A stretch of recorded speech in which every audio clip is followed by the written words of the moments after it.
On this episode of the Turnkey Brothers, we bring on Lexey Neitzel and Brandon Vezzoso. And today, they blew my mind on creative financing and how it is a people business first. The power of networking is bigger than I ever imagined. So stay tuned and listen to what they have to say on today's episode. All right, so we're recording. Great. All right, welcome back again. This is the Turnkey Brothers podcast brought to you by Boise Turnkey. We are so excited today to have these very special guests, Lexey and Brandon. Lexey and Brandon, welcome. They are, for those who don't know, they're in the creative financing section. We are super excited to bring you guys to their attention because they break down what it means to do creative financing. So welcome, Brandon, Lexey. Would you like to introduce yourselves? Yeah. Thank you for having us, first off. So my name's Lexey. I am Brandon's other half. Better haps. Yeah, absolutely. But yeah, I don't know if you want to take over as well and introduce yourself. Yeah, so my name's Brandon Vezzoso. I'm an investor here in Boise, Idaho. Lexey is an agent here as well. And so together we kind of, form I would like to say a solid team. Power couple. Yeah. Is that's the term you're looking for. Definitely a power couple. Awesome. Well, thanks for coming in today. For those listeners who are just getting started, I know everybody has an origin story. And for me, those are super powerful because people can really identify and relate to their humble beginnings just like you guys can. So can you guys maybe share a little bit how you guys started in real estate and what made you even go down this path in the first place? Yeah, so I think this all started about 3 years ago. I was actually working in construction, was a heavy equipment operator, worked out of town a lot, staying in dirty motels, working in gravel pits, cleaning out dirt, asphalt, from my ears and nose every night. And the worst part about it was probably just spending as much time away from my family, as I was. So I knew that I wanted to make a change. I knew that I wanted to pursue something where I just had more meaning and purpose in life. And luckily came across a couple of podcasts initially that, started learning a little bit more about investing. It seemed like a very far-fetched idea, considering I was probably keeping maybe $500 at the end of every month, with that previous W-2. So I love the idea. I knew that it was possible, at least for some people, but I also knew that,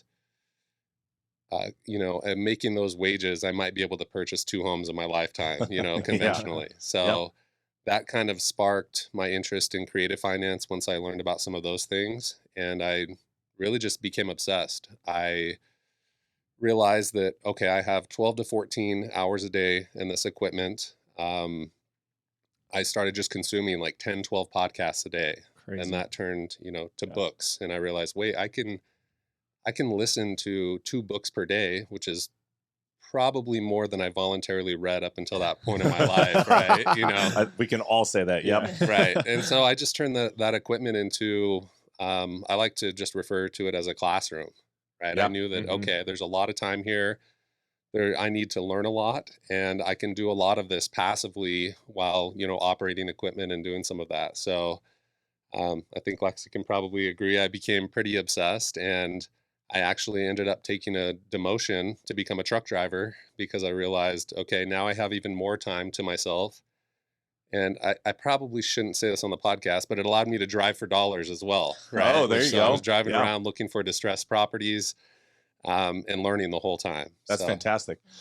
Whenever people approach us and ask us, how can we get started? What's one thing we can do today? And a lot of people, not just us, talk about investing in yourself, getting out there, getting the knowledge, getting the education, buying the books and just pouring through it because it's like a muscle you exercise. Once you start going, you kind of get addicted to it and you're like, wow, this is actually working and I'm making progress. That's huge. Lexey, do you have anything to add? How were you involved in this sort of process and how did you get involved with this addiction that Brandon is sharing? Yeah, absolutely. So I was kind of also in like a dead end job at the time. I was a bartender, which there's only so much you can scale and make in that industry as well. And I didn't really know what was next for me either. So seeing him dive into this, one thing that we did, I remember we, were replacing regular TV with like YouTube videos Yeah. and, listening to podcasts that way. So even though he had more time in his job than I did to learn about all this stuff, it was kind of cool because we'd be at home, for the few hours that we were, um, and just watching YouTube videos and growing that way. So yeah, it's kind of funny. We started flipping furniture. That was kind of, I feel like, our stepping stone. This is kind of random. I don't know if people know The this about gateway us. drug. Yeah. Okay, Yeah, like okay. The gateway. it was, I don't know. We went from doing that to flipping houses, which is hilarious. But yeah, we'd find like distressed furniture and I'd fix it up and resell it for Wow. like profit. So we were doing that and kind of while I was doing that, learning in the background about real estate as Yeah, well. I love how So you guys not only took your time, but also your boss's time to educate yourself. Now, Brandon, I want to go back to you were talking about driving for dollars. Can you touch on that a little bit more? Yeah, so driving for dollars essentially is just, driving around looking for distressed properties.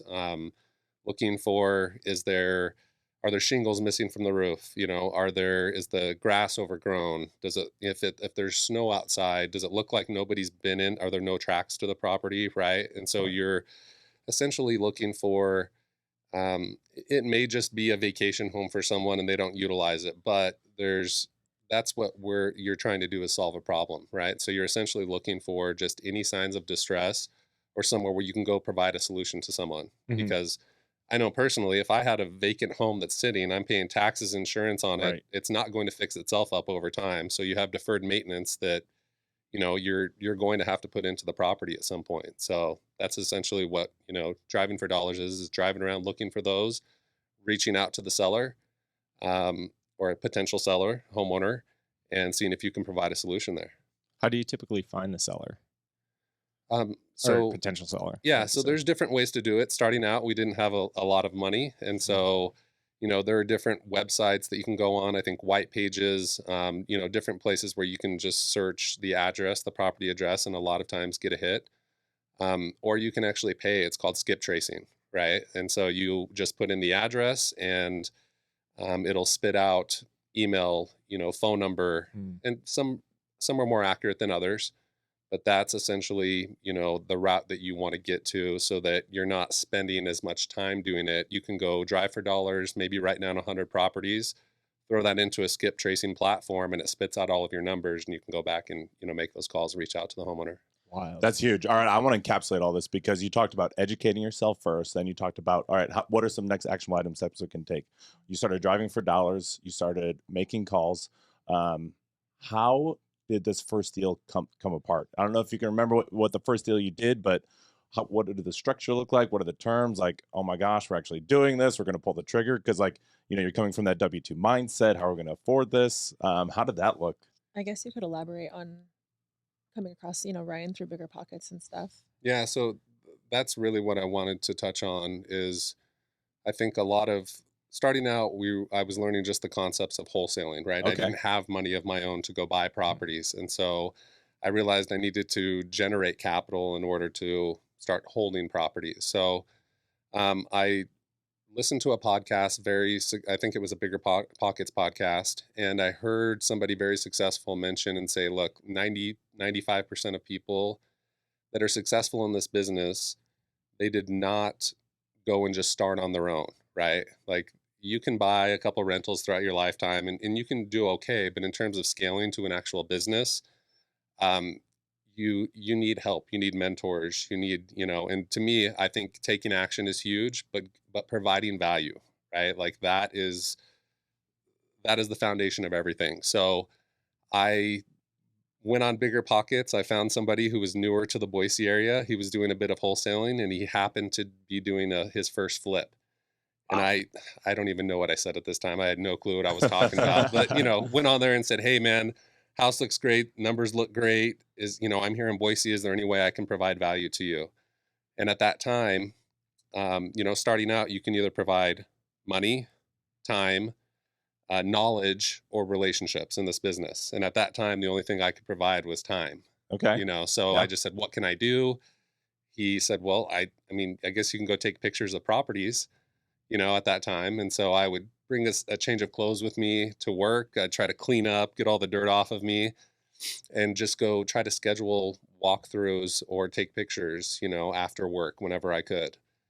That developed into, okay, how can I provide more value to this guy, right? And it was, okay, then I started learning the concept of wholesaling and just real estate in general. And I thought, okay, he needs somebody on the phone, right? Like so I started just learning negotiation. I started learning the market better, what the numbers look like, how to have those conversations, with homeowners. And so that developed into, just me actually reaching out and cold Yeah. calling people and texting, which is, you get very nervous at first, right? Oh, Like totally. it's so scary. What are they going to say? What if they say no? What if Okay. they say no? And so I started doing that probably for 3 to 4 weeks, and that's when our first deal came about. I don't remember the exact numbers on the deal. I remember that my payout on that was about 5K, and to me that was amazing, right? Like Yeah. it's a lot of this is, for me, it was proof of concept, right? Like okay, is this real? Right? Like you hear all this stuff, you see You it on do, social yeah. media. I even have people reaching out to me now, like, really? Is this real, man? Is this really, how are you doing that? Sure. And so for me, once I had that, okay, the concept is real, but then it was, is it real? Is it real for me at that level that other people are doing it? Right? And so And not to interrupt you, but as like the spouse in this relationship, there's definitely like doubts on my end as well, obviously, and like wanting to support you, but you're like, crap, is this gonna work? Like, but you just gotta have faith and keep working hard, and he did. Like, I mean, we've sacrificed so much to be where we are today, and yeah, he's a go-getter for Yeah. sure. So Yeah, real estate isn't hard, but it is hard work for sure. And it doesn't stop. One point I want to touch back on you is how you originally started your first deals, because you said something very powerful. You found somebody who was in the business, who knew more than you did, and you just asked. You asked, how can I help you? How can I be of value? I can give you my time. And once you got in with that network, then you started identifying some of the things that they needed, and you were able to provide that need and that value that you talked about. Yeah, and all those doubts, like, what if they say no? What if they're mean? Whatever. But I like that you highlighted, what if they say yes? Because then everything's validated, and that was kind of your springboard, starting with the flipping the furniture, which is a super unique idea, I think.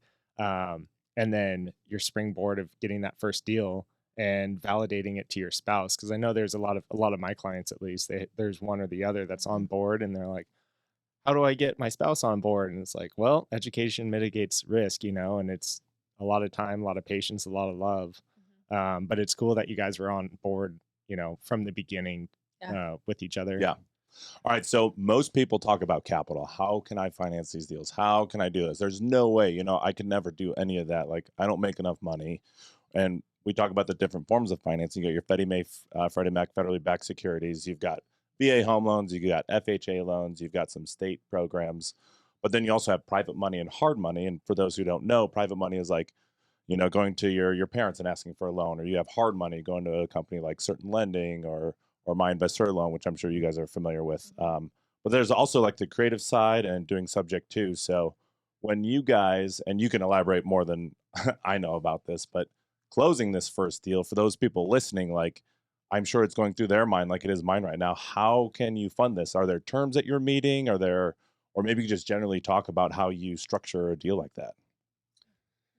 Well, I think starting out, it was wholesaling them first, right? To get some capital, at least for maybe a down payment or something like that. There are multiple ways. Private money, I think that was mind blowing to me, just to see how many people out there are willing to lend, especially in this environment right now, this high inflation and environment that we're in. There's a lot more people than you think that have money sitting around in a savings account making 0.01% or whatever it is right now, right? Or money in their homes, right? Like, especially in our market, they bought back in 2012, and now they have $60,000 or $600,000 sitting in their home, their private or primary residence. Yeah. Right. Exactly. So you can arbitrage that. Say you went and got a home equity line of credit at 5 to 6%. You could lend that out pretty easily at 10 to 12%. And your equity's always, making money regardless of what the market's doing, which is, pretty cool. That's really cool. Yeah.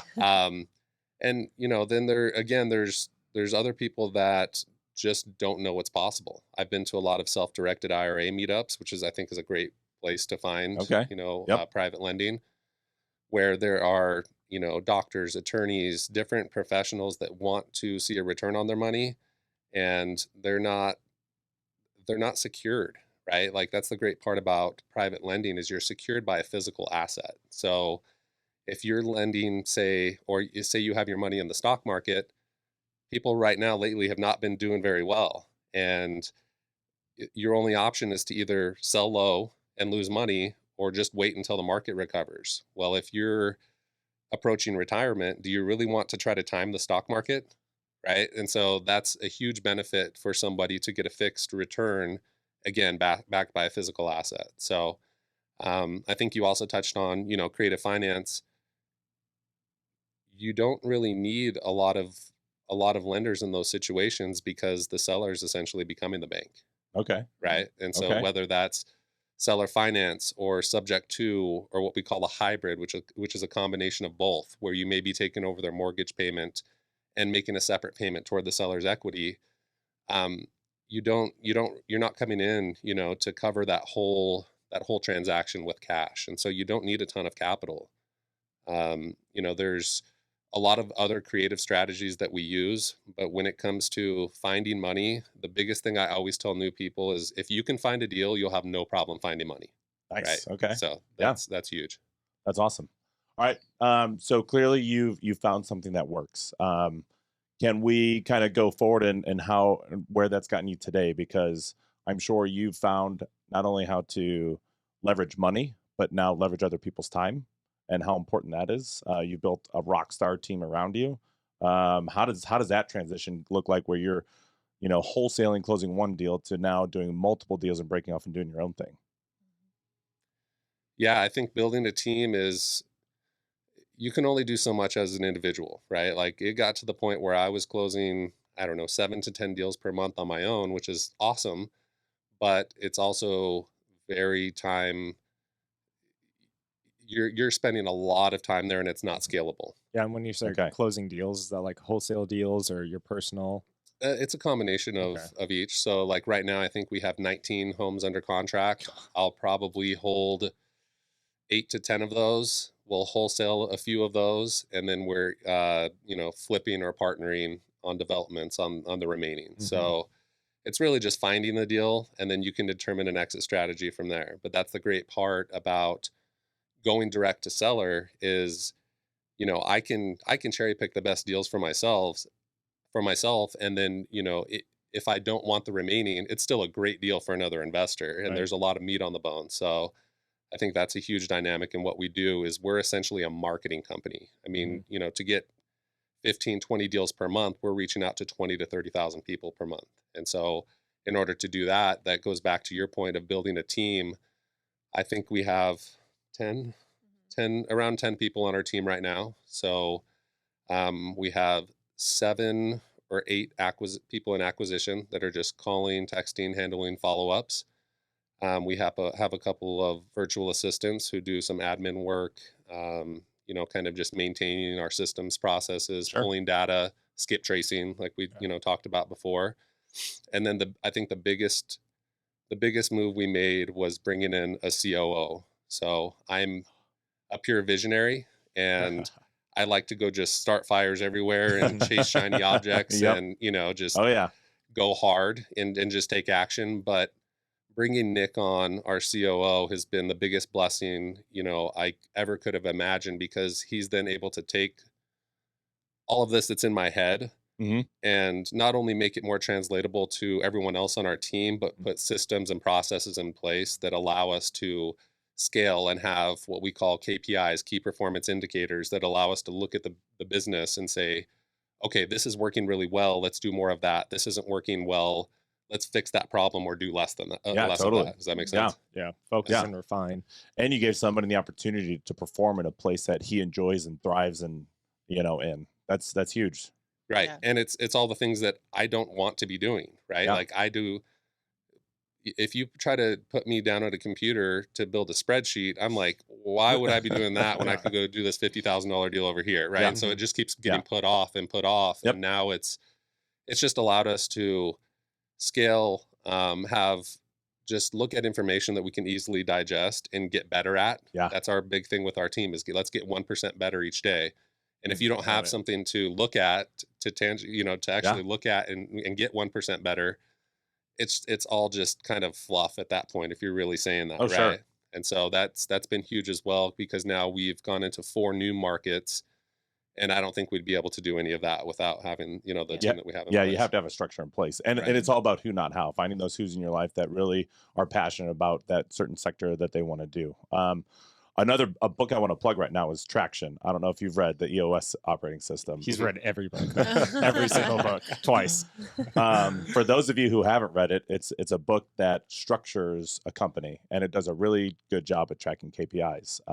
Is that kind of something like the system that you're kind of following, or something closely related? Yeah, we use a lot of that. I think another huge one, and it kind of brings me back to the visionary, what I was talking about earlier, is rocket fuel, right? I don't know if you guys have read that, but until I realized the avatar that I am, and what my strengths and weaknesses are, I didn't know that I needed to go find someone who was an integrator, right? And the great part about Nick is he's not pure integrator. He's got some visionary qualities as well. And so I feel like there's less of a disconnect, right? In me laying out what my vision is, here's what I want to do, here's what's working well. He can understand a lot of that, and there's not a lot of disconnect in terms of communication and where we want to go and how we want to get there, right? Yeah. So. He's a translator to you and the rest of your team. Exactly. That's huge. Yeah. All right. You talked about strengths and weaknesses, and we went 0 to 100 real quick on starting out and where you guys are at today. But I'd like to transition to, let's say we're talking to one of the listeners here today, and we're trying to mentor them a little bit on some of the actions they can take, and they realize that, hey, I can't afford a regular federally backed mortgage, and I want to get in creative financing, or I want to go out there and I want to add that value. What are some of the things that you would tell this person or advise them into doing? Actionable steps they could take today. How do you harness 100 hours that it took to develop your brain into, an hour podcast? I think it all just comes back to taking action, and going and providing value to, so find somebody else who's doing it at a high level. Okay. And, there's the good part about real estate is there are 1,000 ways to be successful. But that's also the bad part about real estate, because you can get overwhelmed. It's very hard to channel and know, okay, I need to just focus on this, right? And so that's what I see with a lot of people is they want to do Airbnb this week, and then they want to develop, and then they want to do self-storage, and then they want to buy and hold, and then they want to wholesale. And it's really just channeling a lot of that, figuring out, okay, who is someone in this space that is doing really well, and how can I provide value to them? I always think back to, there's a scene in, I think it's Tommy Boy, where he's like, he has that role and he almost just coddles it to death till he's tearing it apart. And I see a lot of people doing that with their first deals is they want to hold it all for themselves, right? And they want to just, okay, this is going to be my deal. I'm going to make this much on it. And I've seen someone recently do that with the development that just blew apart. And it's like, okay, you have no business trying to develop. You don't have any of those relationships. You don't have the funding. You don't have the contractors. You haven't even checked with planning and zoning to figure out if that's a possibility. And I think I did that early on before I realized it was, providing value to other people. Right. But I would suggest, say with that development, like go find somebody who's developing, and maybe you could have made 80, 100K on that deal. Go give it to this person for 20K. And say, hey, can you teach me, what I need to know about this? Can you teach me? Huge, yeah. So like you have this little baby, it's your deal, you love it, you cherish it, but there's a family that could take care of it a little bit better and teach you how to take care of the next deal that you get. To kind of piggyback off that, an example that we have of that in the beginning, our Holy Grail list. Ooh. Remember? Sounds so juicy. we would drive for dollars, remember? And we'd had that whole, so when we started this, we didn't have the apps. We didn't have any of the softwares or anything. So we would drive for dollars, look for distressed houses, and literally write out the addresses on he was driving, and I would write down the address. And so you would drive with him?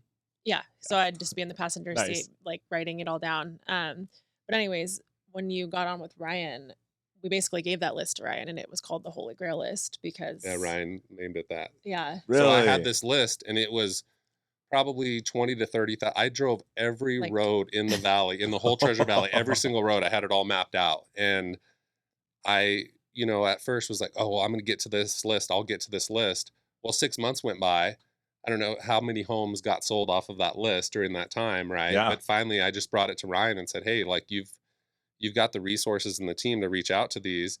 And we were getting just multiple deals every month, right? Really, from this Holy Grail list. Yeah, So yeah. That's why he just an called it the Holy Grail example. list. Yeah. Sorry to interrupt, but an example of how you could provide value to somebody, and it's brought us a lot of, awesome things in return, I feel Yeah. like. That's So, how we operate even to this day, right? Is I want to just knowing how the world works, the law of abundance, realizing that, okay, if I provide value to you, Matt, or you, Matt, like naturally you're going to want to return it back to me, right? And just knowing that every time I provide value, it typically comes back to me tenfold. It may not be today, it may not be tomorrow, but at some point, if you do me a favor, I'm going to want to do you an totally. even Yeah. bigger favor, Yep. right? Yeah, the old So, adage, yeah. I scratch your back, you scratch Yeah. mine kind of Right. deal. Yeah. Yeah. And I think a big part of that is, if you're reaching out to somebody who's successful, their time is very limited and it's very valuable.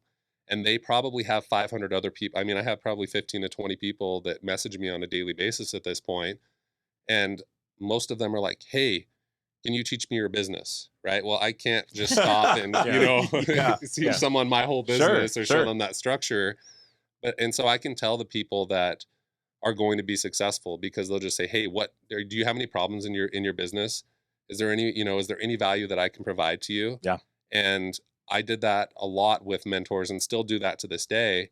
And I know that when I call them today, if I have an issue, if I have a problem, something that I've encountered, that they're going to answer. And I think that a lot of being able to scale quickly, which I think we've done, is not necessarily knowing the exact blueprint or the best way to get somewhere, but avoiding a lot of pitfalls, not having this the whole way, but just having a constant trajectory. And so I just can't stress that enough, is provide value, lead with value, and know that it will come back to you tenfold. And literally anybody could provide value. Just like one thing I thought of is driving for dollars. Uber drivers, there's so many of them out there nowadays, and they could be their full-time job could be driving for dollars and trying to wholesale part-time, doing so, Ubering, making money, paying their car payment as they do it. Yeah. Exactly. And if you can't get FaceTime with somebody, but you're like, you know what? Let me think of a creative solution on how I can get some of this guy's time, because I really appreciate and idolize this person and he's doing really well in the space. As I'm driving around, I'll drive for dollars too, and I'll hand him this Holy Grail list, and maybe I'll get some FaceTime with him because he'll see the value that I provided. Yeah. Right. Yeah. And you get to learn while making money, right? Like that's the biggest thing that I was able to do, is I was able to learn a lot of these things while making money. And I probably could have made, I don't know, another $500,000 if I would have held on to them on my own. Maybe if I would have even been able to find a buyer and structure the deal properly and find, do everything right. Right. But it's like me, and I'm saying this with quotes, giving up that 500K will turn into millions down the road. Right. Yeah. And so 100%. it's really just realizing that and understanding that, 50% of something or even 20% of something is better than 100% of nothing. Right. Yeah. And you have, 500,000 in the bush essentially, but you have millions in your hand that's actually going to be realized because you have the education and the systems in place. And I might add, after 3 years of doing this, I follow you guys on social media. You have way more time with your family, it seems like, and you're enjoying life. So you're incredibly successful where you're at now. Thank God you gave up that 500 grand, right? Yeah. Right. Sure. Exactly. I want to point out one thing, is that I just had like an epiphany. Creative financing isn't about finding capital. It's about finding people. Right. It's about building a team, a rockstar team, and networking with those people around you. Wow. Yeah. That blows my mind. Blows my mind. Okay. Well, you just talked about social media, and I know you guys have done a phenomenal job. Lexey, you just 10x your social media, and Brandon, I think you're on there every day. What kind of value does that add to people? I mean, for me, I just started to learn, because I was always kind of like, oh, this is cringy. I don't want to be putting my face on social media, whether it be about, an open house or a deal we're working on. But I've learned that it's like people, if they don't know what you're doing, it's like they don't know what you're doing. Right. Sure. And so I think the more consistent you are with posting, people, they're going to think like, oh, I need to either, buy a house, sell a house. I want to figure out what you guys are doing with creative finance. And they'll remember, oh, I just saw Lexi post about, this house that they're working on, and let me reach out to her. Okay. So being consistent with it, and you've been really good about being consistent with it as well. At least for me, it's like at least once or twice a week post on there. Just tell me what you're doing. When we started doing that more, we've had so many more people reaching out about wanting to invest their money, or how could they get started in this business, or yeah, I mean, I don't know if you Yeah, I want just think just letting people know what you're doing, even if you're starting out and you're not doing a lot, like let people know that I'm looking to buy homes, right? Yeah. I've heard countless stories of, oh, I posted this, this post about me wanting to buy a home, and my grandma's friend or my doctor's friend or whoever, oh, I didn't know you're looking to buy a home. I actually have one in that area, or I have a relative who's looking to sell, right? And I think starting out, at least for me, it was like, okay, do I really want to post this stuff? Like nobody cares about what I'm doing, right? Nobody cares, once I get to this point, then I'll start doing that. Yeah. And Yep. I think that's a mistake that people make. And I probably started doing it later than I should have. We have found, well, last week I did 3 deals on joint ventures, with somebody who found what I was doing on social media. They're getting into creative finance. They weren't sure how to structure the deal. Mhm. And he just said, hey man, if you can help me on this, like, can we just split this? And that's actually created, he's got a team of contractors that are amazing. They're timely, they're cost effective. And so it's just opened up multiple doors, You've and gotten a lot of private money that way too, right? oh, By millions. lending. Yeah. I would say that, yeah, again, people just find you build credibility and you build trust through a lot of what you're doing, right? Yeah. That's huge. Is Trust is huge. Mhm. Yep. I think, yeah, people see that you're doing it consistently. Yeah, for sure. That Yeah. trust, and they just know, like, you kind of know what you're doing. And so, yeah, Yeah. they want to trust you with their money or do deals with you. But you So, can't get that FaceTime with people if you're not posting. right. right. Yeah. If you're not showing them the deals, adding the value, showing them what you're doing. Hey, look, I did a deal. Here's our terms. We're closing 2 properties today. Yep. Like, wow, that's exactly what I'm trying to do right now. And my grandma wants to sell her home, Mhm. and it gets her in a good place because she wants to retire, gets him in a good place because he's learning from you. And it puts you guys in a place because you're building a bigger network and a stronger team. Sure. Absolutely. And you get to post about another deal, of course. Right. It's always kind of exciting to post about more. Yeah. And Yeah. so, Lexi, you're a real estate agent now. Yep. When did you dive into this world and quit your, what's your origin story? Sure. What's your side of it? Yeah. So kind of like I mentioned before, I was in like a dead end job bartending, kind of trying to figure out, what's going to be my big girl job someday. I mean, I loved that job, but I didn't want to do it forever. So once he started doing like the wholesaling and started the real estate side, we talked about it, and it just made sense for me to get licensed. And so I think I went to real estate school January of 2021, and I got my license in March. I was doing the night classes, so it took a little bit longer. But yeah, so March of 2021, I got licensed, and um, basically got introduced to Corby, Corby Goad. Okay. He's kind of my mentor in this space and has been awesome. He helps a lot of investors that we know in buying and selling homes. Yeah. So yeah, that was, I mean, just getting introduced to him and being able to join that team has been incredible. And then just for homes that we do buy on market, which is not very often, but it's kind of nice because we get a little bit of kickback on that, Yeah. being the agent as well. So, I like it how we get a little kickback. A little $10,000 kickback. I mean, I'm trying to be humble here, Yeah. but so yeah, yeah. And then obviously I try to help out in our business as well. It's like, I'm a mom now, wife, real estate agent, trying to learn a bit more about transaction coordinating. So there's a lot of areas that I could be helpful in keeping this organized and going as well. So Yeah, your guys' synergy is off the charts. It's amazing. thank you. Yeah. It's taken time for us to figure it out, but we're getting there, and it's awesome to see kind of the Incredible. growth. Yeah. Incredible. Oh, hey, and just a little plug. You can see Corby Goad on episode 1 from the Turnkey Brothers podcast. Yep. Talks about his Uh, story. Can't Yeah. wait to hear that one. Yeah. Oh, yeah. I'm He's the sure it's man. good. Love He Corby. is. He Yeah. is the man. But that He just is goes to like- show adding value to somebody Exactly. that you trust and you meant. Yeah. Mhm. Yep. Yeah. So when you quit your job, Oh yeah, was that? sorry. So yeah, I quit my W-2, like the bartending stuff, in July of 2021, and really the main reason for that, we actually had a baby last year. So I was 6, 7 months pregnant, I think. So I Mhm. was like, okay, I'm done with this Yeah. and I'm going to just dive full time into real estate, which was scary for sure. But it's been such a blessing. And I just feel really grateful that I'm able to be, with my daughter Sure. Yeah. and our daughter and, yeah, do real estate stuff as well. I mean, it's hard to balance it all sometimes, but amazing. So, Yeah. And again, the cool thing about you guys both being in the space is you have so much time, so much family time, yeah. and you're Mhm. always able to invest in your daughter, which is your first primary Oh, yeah. job. Yeah. And it's cool because I never thought that I would be able to do that. I always, thought, oh, she'll have to be in daycare or something like that. So again, I just am so grateful that we get to do that with her and honestly kind of bring her up in this space too and teach her, the value of, being business owners hmm and Hmm. being able to do what we do and work hard and, you Yeah, and know, she'll get to learn firsthand. So when she was born, I bought her a fourplex. What? And the goal Nice. was to, keep her involved, throughout the process.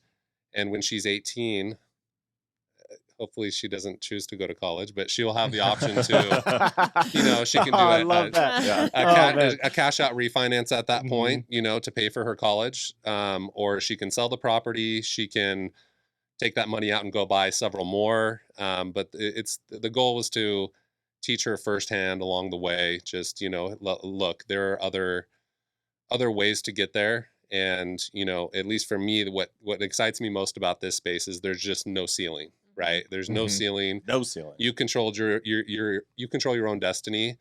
And to me, that's super exciting. Is just learning about what I don't think you learn in school, which Yeah. is you don't learn about money. You You don't learn don't. how to build Investing, yeah. wealth and Mhm. keep wealth and have money working for you, and essentially having time freedom, which I think is the most important thing. Yeah. Gosh, tell me you're building generational wealth without telling me you're building generational wealth. Yeah. Gosh, that's the coolest thing I ever heard. I Yeah. think I have chills. Oh, yeah. That's like the biggest value. Like you said, like I want to Mhm. teach her, yeah, the importance of investing, Mhm. maybe getting Yeah. passive income and yeah, time freedom. Cause that was really why we started all this too, was, to gain passive income so that we can do the things that we like really enjoy, family time, traveling and yeah, And helping other people. I right. think in order to help others, you have to be in a place financially Mhm.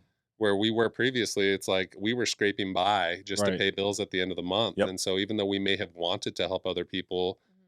we were very limited because we didn't have the time to help other people. We couldn't help them financially.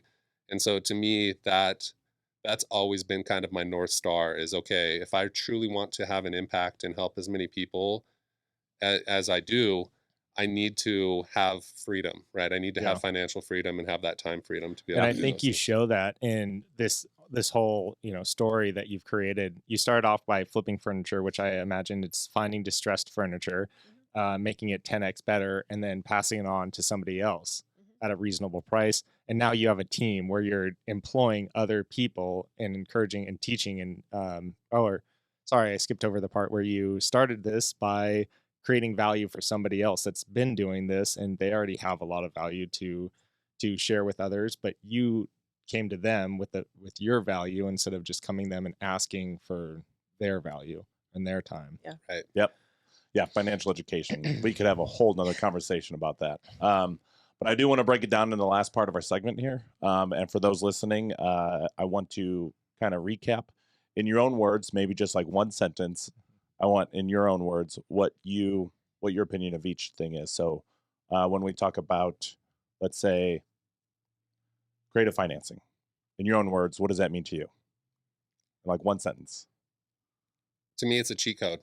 A cheat code? Yeah, it's a cheat code. Okay. I mean, Okay. Yeah, And I like that. what? It's like, Go ahead. okay, I was just gonna say, like, why use a bank? Why use an institution when you could make both? You cut the bank out, and now you're making the seller and the buyer a better deal. Yep. Essentially. right. Mhm. All right. Yeah. I mean, a prime example of that is I'm closing on 2 homes this next week that in Boise that, my down payment on each home is $5,000. Yo. Right. I'm looking at, I think it's a 2% interest rate. Hmm. So my entry fee, my ability to cash flow, my principal pay down over the course of the term is much greater than I would get if I went to the Right. bank. Right. And in turn, I'm able to give the seller a much higher price than if they were to sell cash, and have me Mhm. cash them out with my lender. So they're making that money instead of the bank. Yeah. Right. It's truly a win-win. Like, Well, so in it's today's magic to me. market, that's huge. Yeah, but going break where that we're going down, right now. make it relevant for us, because 5,000 could be 5%, could be 10%, depending on the deal. What percent is 5,000 to this deal? It's about 1%, Yeah. a little more than 1%. That's a takeaway. Yeah. 1% These are about down. $400,000 homes each, right? Yeah. Well, and to kind of go off of that, like the cheat code statement, like if you think about it, we have probably 30 doors, you said? Close to it. We're selling several and just did. I would say we're somewhere around 25 to Right. 28 right now. Yeah. And really, so we only have a conventional mortgage on our primary home. So if you think about how much debt we actually have in our name versus how much property we actually have right now, Yeah. And that's in her name. So if Yeah. I went to Yeah. the bank today, Yeah. if I went to the bank today, I literally have zero debt. Yeah, Yeah. but Right. you have But I absolutely control millions, tens of millions of dollars in real You You could estate. have- probably qualify for a first-time home buyer. Oh yeah, I can Oh, actually. 100%, Yeah. yes. So Nice. yeah, it's just, I don't know. A lot of people, we could go on and on about creative finance and like teach Yeah. people more about it, because I don't think a lot of people know about it quite Right. yet. Yeah. But I'm sure check your DMs once Oh, I know. this airs. I'm sure Yes. everyone's going to be sliding like, "Hey, I'm a pizza delivery driver. I have 3 homes that I Yeah. just delivered to tonight." Right. But they got to go out there and do the work. So when Exactly. you structure this deal, and I know it's just one example, but 5,000 down to this person, they came out ahead because they got the terms they were looking for. Like, how do you structure that deal? Do you just talk to them on the phone? Do you have somebody that helps in the transaction coordinating of that side? Like, for those listening, like, how does that happen? Because like, I'm sure their minds are blown just as much as mine is. Right. Mhm. So, I mean, it starts out as we approach everything as a potential cash deal. Some might, approach it as like a wholesale, knowing that I have to get this deep enough to sell to another investor cash, to make a return. So we'll always approach something from, say, a cash offer perspective. That didn't work for the seller, right? He's an investor. He's used to making a return. He wanted to make X amount. And so when you can almost double that, when you think about what you pay a bank over the course of 30 years, like at today's interest rates, if you bought a $500,000 home, you're going to be paying well over $500,000 just in interest. Yeah. Right. Right. So when you can show the seller that, hey, look, if I can, I'm not necessarily paying for the appraised value of the property. I'm paying a premium in return for better terms than I would otherwise get at the bank, whether that's Okay. a down payment, monthly payment, probably not term length, because the seller's not likely to give you 30 years. Sure. Right. But once they understand kind of the rules of the game, then a lot of times I don't go back and underwrite all these options. I'm asking the seller, like, hey, what are your goals? Where are we at? Mhm. Where are you trying to go? And then building my terms or building a bridge to help them get to their goals. What's a term huge. that you usually use, or what you usually see? A term length. Yes, sorry. Yeah. I think it really depends. I'm always looking at what my future value is, right? Mhm. So I have a lot of deals at 0% interest that have pure principal pay down, and I'm okay with doing a 5-year balloon on those. What I'm looking at is, okay, can I have, especially in this market, I want to have typically at least a 5 to 10 year balloon, Mhm. right? And Okay. if not, I either want to be buying it at below retail, have 0% interest, so that my future value, when I look at, say, if it's a 7-year balloon, Mhm. that's ultimately what I'm looking at is, okay, well, I have at least, 30% equity to 40% equity so that I can just refinance into a conventional loan or sell the property in 1031 into another Right. property. So And- to me, it's velocity of money, because I can turn that $5,000 into a potential hundreds of thousands of dollars in equity that I can, either pull out on a cash out refinance or 1031 exchange into another property down the road. And can you define balloon for us? A balloon payment is essentially, you may amortize something or spread the payments out over 30 years like you would at a bank, but the balance owed to the seller would be due on, say, 10 years, right? So you might have $300,000 left after making payments on it after 10 years, and so that remaining balance is due by that balloon date. Got So it. So it's remaining almost balance. like you're filling up a balloon with the appreciation of the property, and then you cash out refi when it pops at that 10 years, and you pay it out to the seller. Yep, exactly. Well, guys, I really have to thank you guys for coming on. This has been huge. I know it's going to be a lot for our listeners to unpack. Yeah. There's a lot of good information here. Yeah, but before we let you go, we have to know what you're most excited about going forward. I'll let you start. Yeah. Really, I don't know. For me, I'm just so excited to see like us continue to grow and scale. I mean, just to see what we've done. And I mean, I think it's been 2 years since you quit your W-2. So really full time in this for like 2 years. So yeah, most excited to grow and scale, maybe get a little bit more of that time freedom back so that we can start, enjoying the fruits of our labor, because there has been a lot of sacrifice and, change that has happened for us in the last couple of years. So I think that's humbling and encouraging. 2 years and full time in this business. So what was like the run up before that? Like how long were you educating yourself before you took the dive, 2 years ago? probably a year. Probably about a year. But That's that massive. was, educating 12 hours a day, Right, right? right. That's definitely condensed, but it can be done. Yeah. Sure. Yeah. Absolutely. It's literally, like I said, it's about sacrificing that time. Like we gave up TV for a long time. You didn't have social media for like a full year to just like No music, no. When I was at the gym, it was listening to books, to podcasts. It was, to me, I looked at it like compounding interest, right? Like you can get there over a longer period of time, but I had very aggressive goals. I mean, I'm close to 40 years old, was starting with no 401k or no retirement. And so I realized like, I need to compound these efforts, right? And for the listeners that are listening, or for the viewers that are listening, Brandon doesn't look more than 23 years old. So I know he's getting a little bit more know gray. about that. I've got some gray. Hey, silver fox. Losing some hair up here. So, I think. Sorry, go ahead. Yeah, I would just say I think I'm most excited. Just I've never been more proud of anything than I am. Other than my family and those things, of just the team that and culture that we've been able to build. And I'm just excited to see a lot of these guys start to grow their portfolios and work toward financial freedom. And, now we're scaling into some other markets. So we just started in 4 new markets and we're already locking up deals there and crushing in those markets. So just super excited to, actually turn this into a business that not only helps us get to where we want to go, and not only helps my team get to where they want to go, but we seem to be having an impact on other people as well with joint ventures, or just being able to be that person to kind of inspire someone or take action, right? I think is really cool. So that gets me excited. Yeah, I can see the passion in your guys' face. This is awesome. This has been great. All right, so I'm going to close out on 2 things. What is one actionable item that you could give to some of the listeners that they could do today?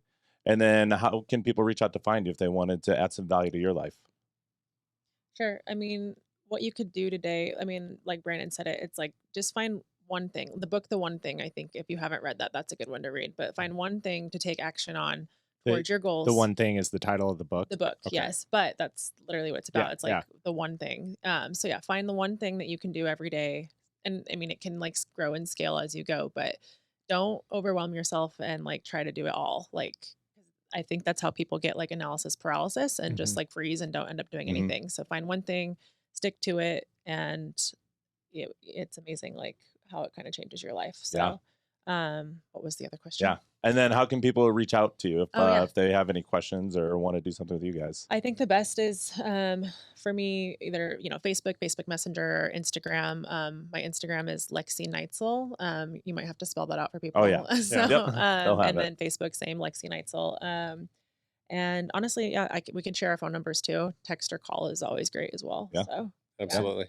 Yeah. Yeah. I think that the one thing that I would recommend is just taking action and providing value. Like you have to get moving, and you can't just get analysis paralysis, which I think a lot of people do, because again, there's so many directions you can go in real estate. So just figuring out what is it that will get me moving, and understanding that you're going to have to continue to work on your mindset throughout this process, right? Like mindset is huge, and you're going to have imposter syndrome at multiple times, throughout this journey. And you're going to feel silly asking questions in the beginning, and you probably won't ask them. And you have to just be able to go provide value and ask the silly questions, right? Like if you can't find the answer, go ask somebody. So that would be my advice, is just continue to do that. You can find me on Facebook, Brandon Vezzoso. You'll probably have to spell that one out as well. And Instagram, same thing, at Brandon Vezzoso. Great. Well, hey, thanks again for being here today. It's been a pleasure. I know our listeners are going to get a ton of value for this, and Yeah, thank you guys so much for having us today Yeah. too. Yeah, We're we appreciate excited. it. Absolutely. Yeah. This was awesome. I can't wait. I have so many people I want to blast this out to. I mean, everyone obviously, but specifically. Thanks, guys. Love it. Okay. Thanks Thanks again. again. Hey, everyone. We're the Turnkey Brothers, and thanks for tuning in with us today. Don't forget to smash our algorithm with those likes, subscribes, and sharing it with someone you think would benefit from this episode. Also, don't forget to follow us on your favorite social media platforms at Turnkey Brothers.